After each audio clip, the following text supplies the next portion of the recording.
Ambiental Guarulhos, na trilha da Candinha.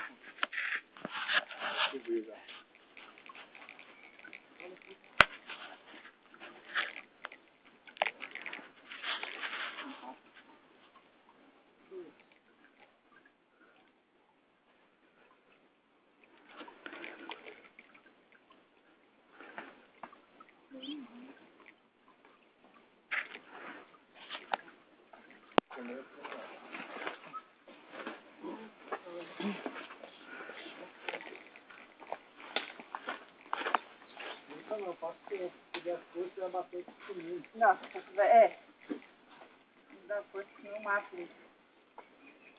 Não, tá coisa pra... Vou vai começar amanhã, não? Vou subir. Cara, onde que é aqui? Por aqui, né? Não era, né? A trilha você que faz. É, o bom da trilha é você foi inventar ela, né?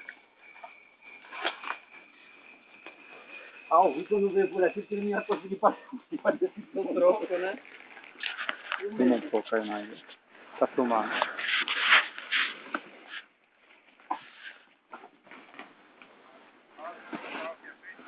Base ambiental? É. Ah, tá. Espera aí que uma viatura já tá AQTI. É. Base ambiental. Aí, Base positivo. ambiental. Cadê a máquina fotográfica? 6 horas. Cadê a máquina? Tá ali que ela falou. Máquina tá. Tá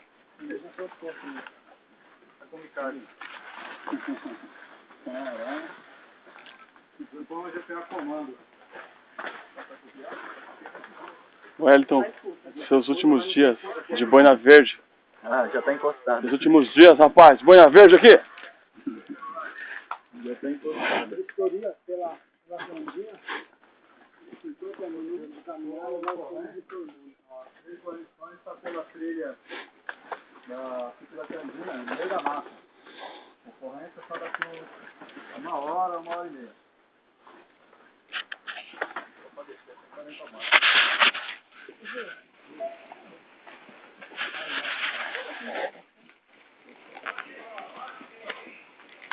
Tem, o Costelinha. É, a costelinha.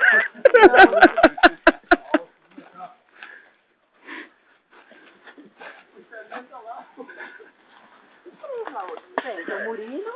Qual botão? Qual botão? Qual botão que eu aperto? Qual o botão?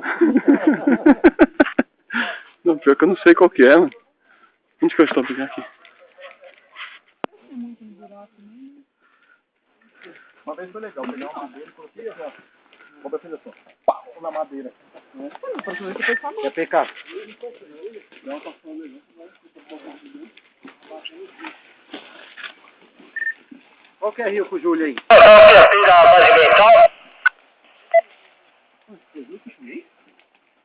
O Júlio tá pedindo pra ligar no falcão dele, qual que é rio? Deve ser o outro Júlio.